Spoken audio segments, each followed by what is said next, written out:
This morning, bipartisan support in the Texas Senate to further reduce property taxes. State Senator Paul Bettencourt on what it will mean to your bank account and what might happen in the House. Teaching is getting tougher. Superintendents want state lawmakers to change a 30-year-old Texas law to make classrooms safer. New insight this morning into how the 2026 election might take shape in Texas.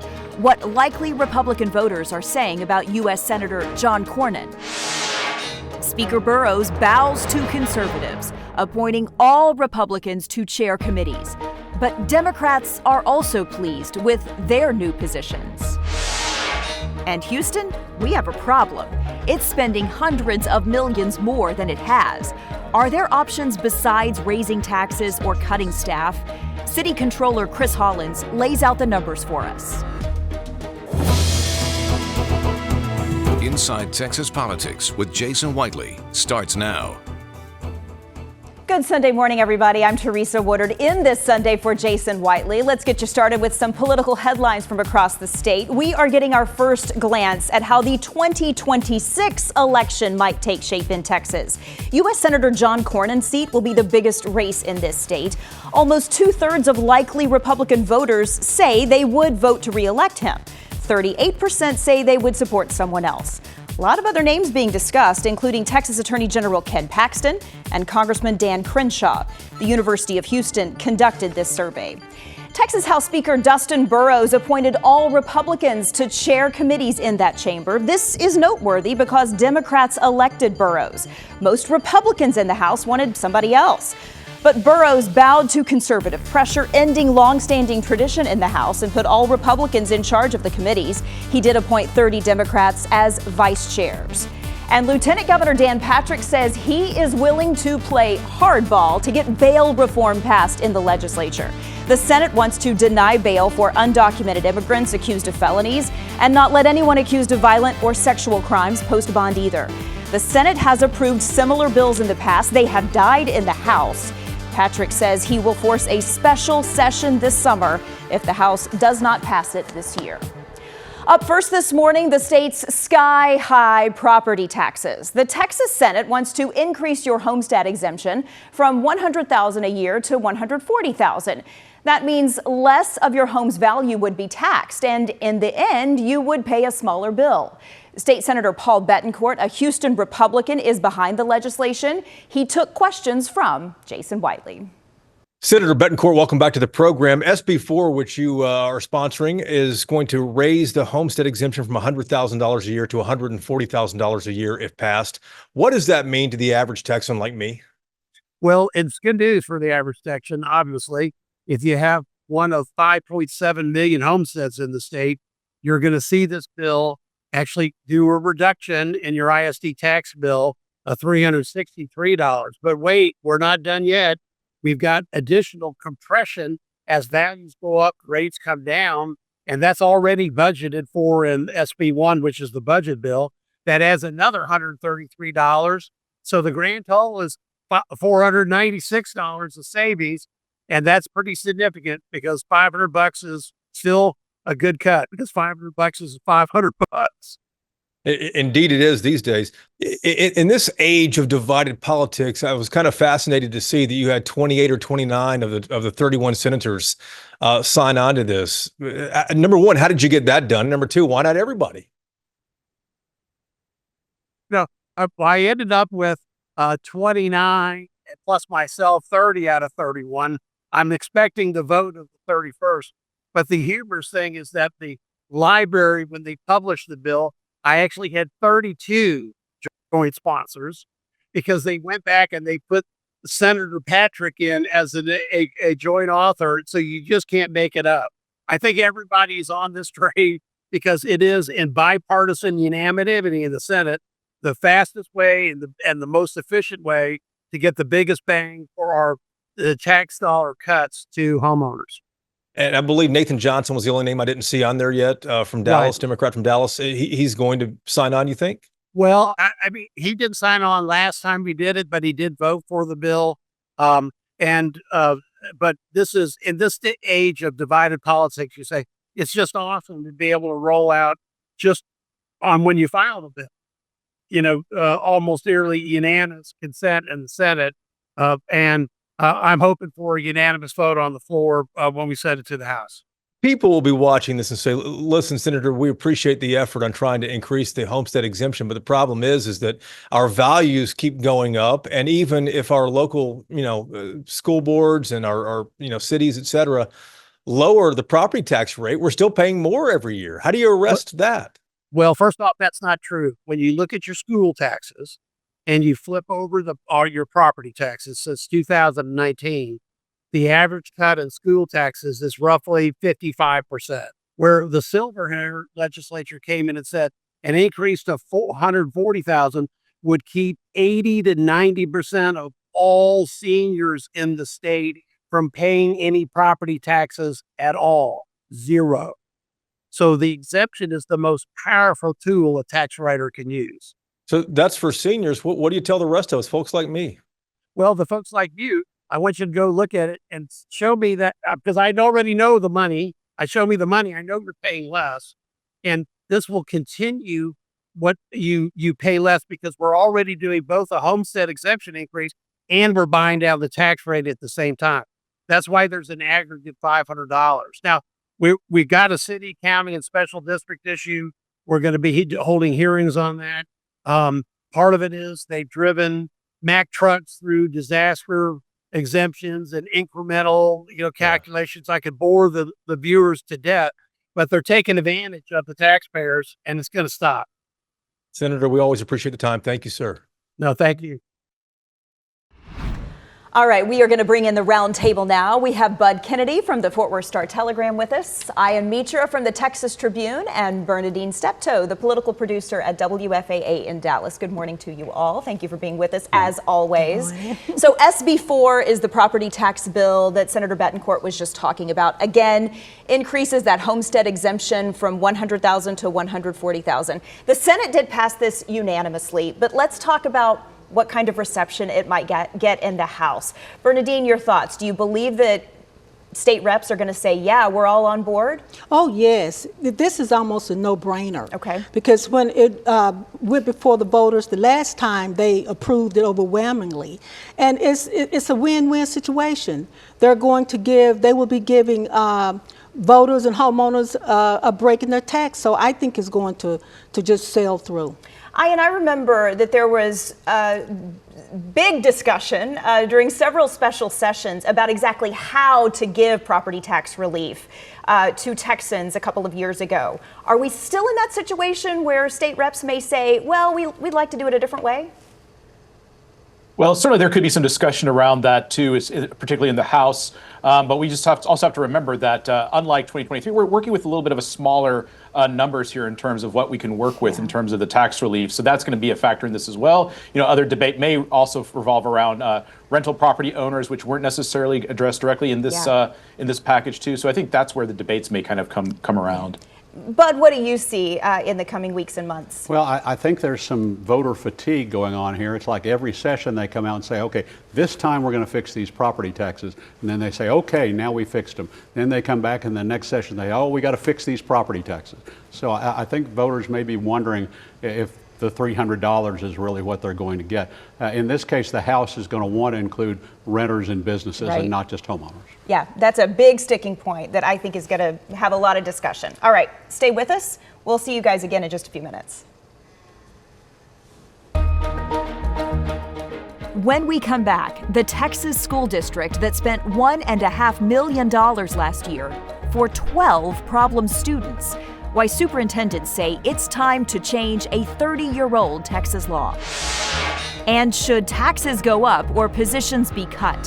Houston's CFO, Chris Hollins, on the coming budget crisis facing the state's largest city. Inside Texas Politics, back in a moment.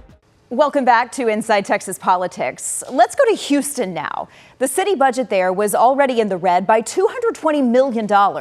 Houston just lost a legal case and now has to find another $100 million to pay that. So the question is, where does it come from? Higher taxes or cutting services? Houston's chief financial officer, Chris Hollins, spoke with Jason Whiteley.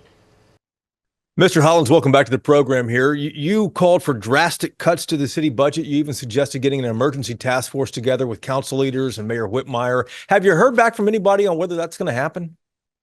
So far, I haven't heard back on whether that's going to happen, but it's critical because we find ourselves really in the face of an emergency here. $320 million, I think, is the hole you guys have now.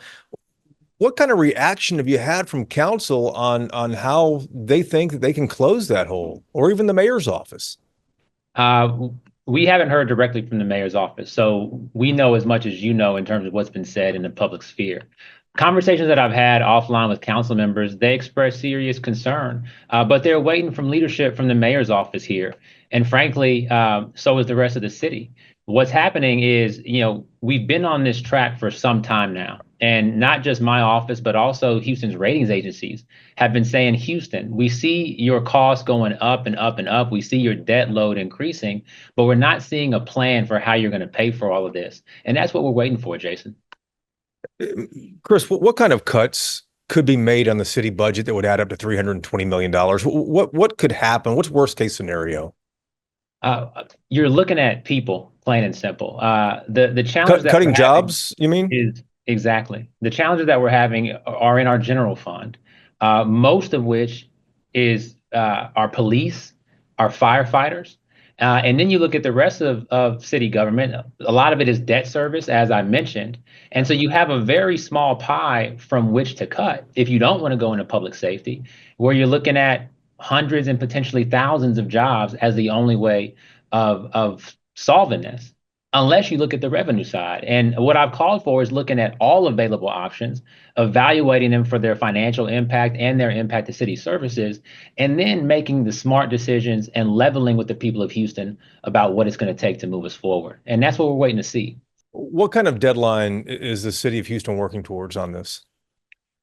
Jason, our next fiscal year begins on July 1st, and we have to pass a budget going into that fiscal year. I cannot personally certify that budget as the chief financial officer of the city if that budget isn't paid for, if it projects that we're going to run out of cash or go below our thresholds for financial accountability and responsibility here in Houston. And so we only have a couple of months to have some of these options come onto the table for the mayor to make clear what his plans are to close this hole in the budget and put us on a more sustainable path. Significant issues you guys face. Always appreciate you making time for us. We appreciate it, Chris. The pleasure's mine. Talk soon.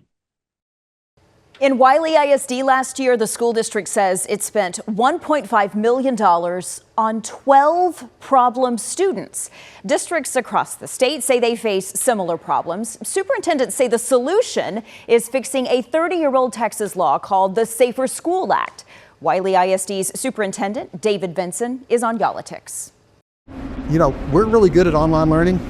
We got good at that in COVID. You don't get school funding for online learning. We would like to provide a virtual option so if a kid is persistently misbehaved, they can have out-of-school suspension that they're going to learn at home for a little bit. Mm-hmm. Those kind of things that make common sense and help people. And the state says you can't do that right now. No.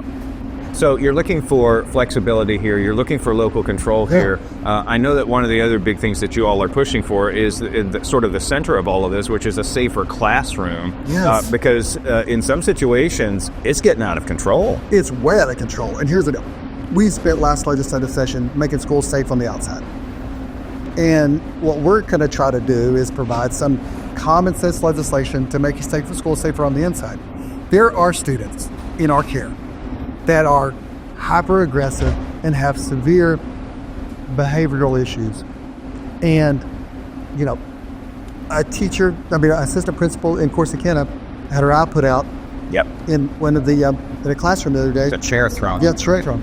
Well, I'll go here. I've had the assistant principal the other day walked in, both black eyes, to teach, it's an elementary kid, headbutts you, and you have no other recourse. You have certain things that you can do if you're in law enforcement. If they were in a hospital, you could restrain them to a bed in that situation. In public education, you're just basically waiting to get them tired out because you have no ability. And then oftentimes we have to call law enforcement because the behaviors are so out of control. And, part of me feels guilty because I feel like I haven't tried to mention this before and do these kind of things, but this, I just walk through these classrooms and I worry about our teachers and our principals, and standards are drastically increasing as far as student performance. And our teachers and our principals are spending less time teaching and more time managing these behaviors of, not so many students, and we need help with that. Wiley ISD spent $1.5 million last year on 12 problem students. Yeah. For better or worse here. That money's not budgeted. What did you cut field trips? Well, we're going into fund balance. I mean, to be honest with you, then you going into red on these kids? Oh, absolutely. And not even to those 12 children. We're going to add 20 teachers next year. We'll also add about 15 special education teachers, diagnosticians, and the like. Our special education budget as it relates to behaviors and to doubles it, however many new teachers we're adding just to go the growth, we're adding that many special education teachers because many of these children need one-on-one services, guys, and we're there to provide it. Do you think something's going to change this session? You think so? Yes, and like I've said before, we're so good at pulling weeds and talking about everything that's wrong with education. Let's start planting some flowers about how we can change. And we have a coalition from Slidell to Cy-Fair, from 150 kids to 105,000 kids that have joined our coalition. We had 4 more school districts join it last week. Wow. That are in support of these changes collectively and together. This episode of Y'all-itics is ready to download right now, wherever you get your podcasts. When we come back, the Roundtable. This is Inside Texas Politics with Jason Whiteley. All right, we are back. Time for more Reporters Roundtable. Again, we have Bud Kennedy from the Fort Worth Star-Telegram, Ian Mitra from the Texas Tribune, and Bernadine Steptoe, the political producer at WFAA in Dallas. Thanks for sticking around, everybody. Let's start with what happened in the Texas House this week. House Speaker Dustin Burrows naming Republicans to chair all House committees, but he did name Joe Moody, a Democrat, as the Speaker pro tem. I want to see sort of what else stood out regarding these committee assignments and what it means for this intra-party divide that we're seeing among Republicans in Texas. So, Ian, let's start with you. Your thoughts. Well, certainly this has been such a point of contention among the Republican Party in terms of, this issue around Democratic chairs. And so, with Speaker Burrows nominating Republicans to lead all 30 standing committees, there was less of that kind of divide. Certainly Democrats were, named to vice chairs of committees. But what you saw, too, was, Speaker Burrows largely kind of appointing his allies. You see a lot of people with veteran experience in these committees. A lot of focus now is there wasn't a lot of criticism. There was some, but certainly, with Moody being a more of a ceremonial position, a lot of focus now is on the work ahead because they've got a lot of emergency items that they've been kind of tasked with addressing. Bernadine, do you think this helps with that intra-party fight among Republicans? You know what, who can say? Because I don't think that a number of them will never be satisfied with what the Speaker does. But I think that it did show how politically skilled he is. Because he everything that he did primarily shut down a lot of the complaints. And as Ian said, now they need to start passing some laws. Yeah. I know there's been a lot of complaints about, we're having long weekends, we're not doing anything yet. Yeah. But quick thoughts on this? It is kind of unheard of. He appointed 4 chairs who voted for David Cook for Speaker. So he appointed chairs who voted for the other person. Then you look back at calendars. He's got Todd Hunter, an old hand running calendars. It's a good, steady House leadership, a continuation of a lot of the way the House has been led the last few years. And quick final thought on this topic, Ian, does Democratic vice chairs, does that do anything to help the Democratic cause? What allows them to go back to their, to their folks and say that they do have influence and authority. Ultimately, these committees are run by Republicans, so the power is where it is. But at least for the Democrats' perspective, they can say they do have influence and do have standing. So that'll mean a lot as you go through the session and the debates start to really heat up. Teresa, the Senate has some Democratic vice chairs. Right, absolutely. Yeah. All right, so let's switch topics, and I'm going to start with you, Bud, on this because this is something you and I were talking about a few minutes ago. Texas could be deeper in trouble when it comes to health care. Universities risk losing hundreds of millions of dollars in research funding.